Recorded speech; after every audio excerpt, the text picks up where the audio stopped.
Hello, my name is Frank Christensen and I'm the coordinator of officials for IFAF in Europe. In this training tape, we'll have a look at the personal foul leaping, both when it happens on field goals and PATs, but also the different variety that happens on punts. And we'll have a look at when is it legal, when is it illegal, who should be looking at this. But before we get to the game film, let's have a look at what the rulebook and the MOFO have to say on this topic. In the rulebook, we go to 9.1.11, leverage and leaping. Article 11b. It is a foul if a defensive player moves forward and tries to block a kick or apparent kick on a field goal or try by leaving his feet and leaping into the plane directly above the frame of the body of an opponent. It is not a foul if the player was aligned in a stationary position within 1 yard of the line of scrimmage when the ball was snapped. C. It is a foul if a defensive player who is inside the tackle box tries to block a punt by leaving his feet and leaping into the plane directly above the frame of the body of an opponent. It is not a foul if the player tries to block the punt by jumping straight up without attempting to leap over the opponent. And finally, it is not a foul if a player leaps through or over the gap between players. And that was the rulebook. Now let's have a look at some examples in the game film.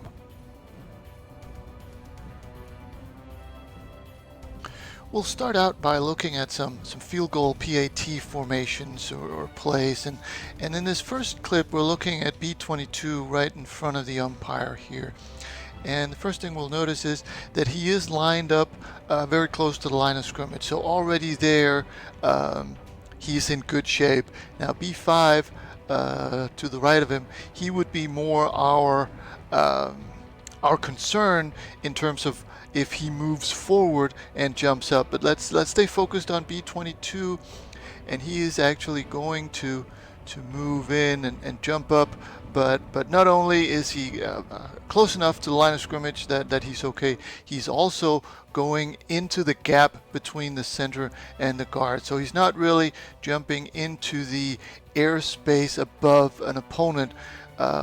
What he's doing is trying to get into that gap and get to the ball that way. So from both points of view, this guy is legal. As opposed to the previous play, here B2 certainly is lined up far enough back that we would want to keep an eye on him, and he also does move forward and leap to try to block the kick. However, he doesn't land on anybody, and it is part of the rule, as we know, that he needs to go into the so-called airspace above an opponent and land on somebody and create contact. Here he does not do that. So even though this is somebody with a brick in his hand that we want to keep an eye on, what he does here is luckily completely legal.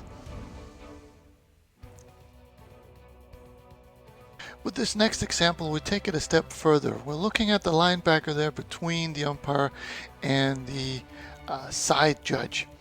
And again, he is certainly far enough back that we would want to keep an eye on him. He has that brick in his hand, and at the snap he is going to move forward and he's going to leap, and there's contact now.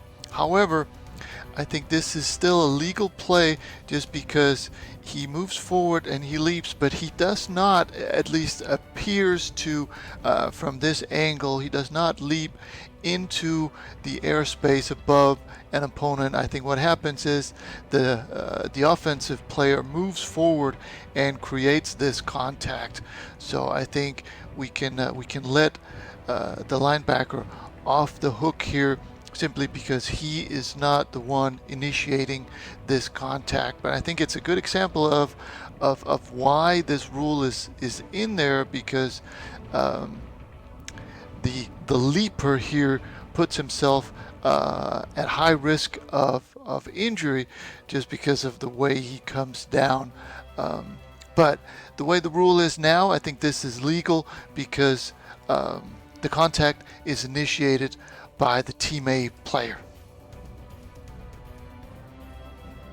With this next play, we take it up another notch. We're looking at B12 here, and again, he's lined up far enough away that we need to keep an eye on him. He moves forward, he leaps, and he may even get into the airspace of the offensive player, and with his right arm, he probably creates contact with an offensive player. But again, we're looking at a break in the hand.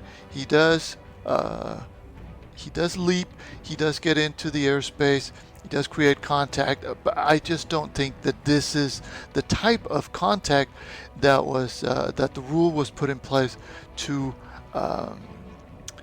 remove from the game. So I think this is a good no call, a good talk to by the umpire after the play, but this is not enough for us that we want to call this.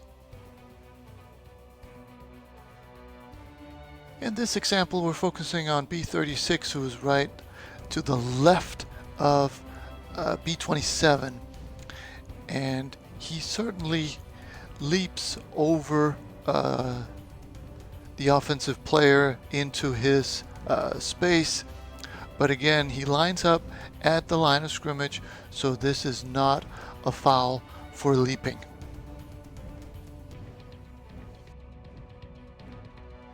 Before we move on to punts, this is the last example of a field goal P18. We're looking for the defensive end away from the camera, who's going to jump over there. And again, we've got the different aspects. He is he's far enough away from the line of scrimmage that he has a break in his hand. He's moving forward, and then he jumps. And it certainly, even though this is not a very good angle, certainly appears that he jumps into the airspace of the tackle. Now it's the tight end who initiates a little bit of early contact, but I think this is the type of action that we want to get out of the game. You can also see this puts himself at risk of injury, and also the guy he's landing on puts him at risk of injury. So this is something that we would want either the umpire or side judge, whoever is watching this side of the line, to watch.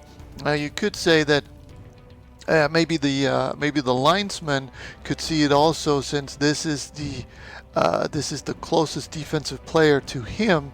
However, the linesman cannot see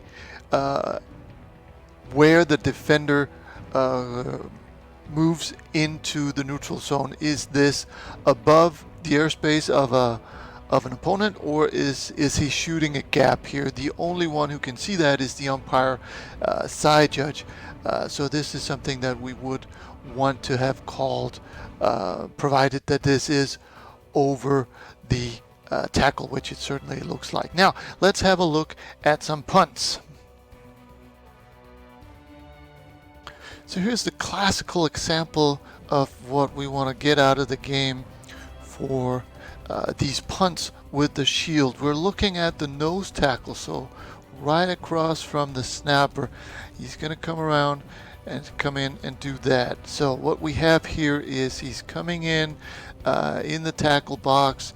He is trying to leap right over a defender. He's not going in the gap. He's trying to go straight over a defender, putting himself in serious risk of injury and potentially also his opponent. So this right here is, we don't see this very often, but here's a great example of what we want to eliminate from the game. Now compare this one to the next and final play and see the differences and similarities. In this last clip, we're looking at A49, the up back here, and compared to the last one, so this isn't even the same type of shield, and I don't think that you can say that this defender actually jumps into his airspace. A49 is certainly just as much to blame for creating this contact, and the defender, you know, jumps and then kind of regrets his action, or stops his movement. So this is not what we're looking for leaping. So this would be an incorrect call for leaping. Certainly when we compare it to the one we saw before, which is the typical type of action. So this is not what we want in leaping. I hope this made sense, and I hope that you found something you can use on the field.